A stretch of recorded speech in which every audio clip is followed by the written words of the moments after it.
देवरू बोलो पीछे तारे लगे पीछे पड़ल बड़ो रंग डाले के जिद में उड़ल बड़ो जाने हमारा के देवरू तो पाजा धरो अरे सारा रा हो सारा रा तो डाली भौजी में का? डाली भौजी में रंग बोलो सारा रा डाली भौजी में रंग बोलो सारा अरे अरे रे भौजी में रंग बोलो सारा जय बोलो कि ना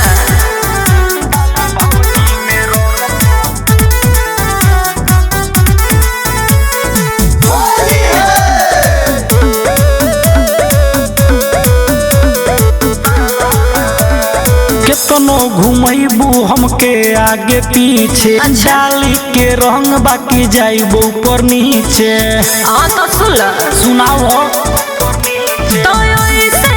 बरबजे हमके तंग तो रंग न डलवाइब हो तो झूठ जाए सारा लोग इतना जोर से चिल्लाइब हो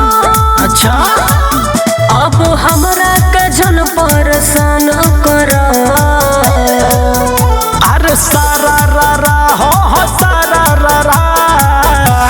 हाँ तो डाली भौजी में ए? डाली भौजी में रंग बोलो सारा रा अरे भौजी में रंग बोलो सारा डाली भौजी में रंग बोलो सारा हटबा कि ना रोशन रिकॉर्डिंग स्टूडियो धनहा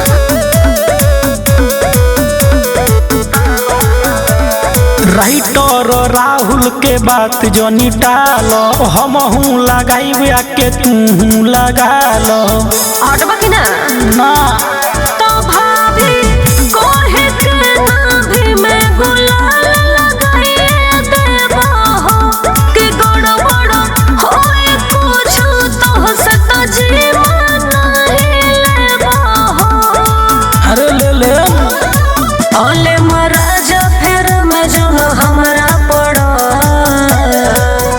अरे सारा रा हो सारा रा का हो? तो डाली भौजी में ए? डाली भौजी में रंग बोलो सारा रा डाली भौजी में रंग बोलो सारा डाली भौजी में रंग बोलो सारा ना मन बनो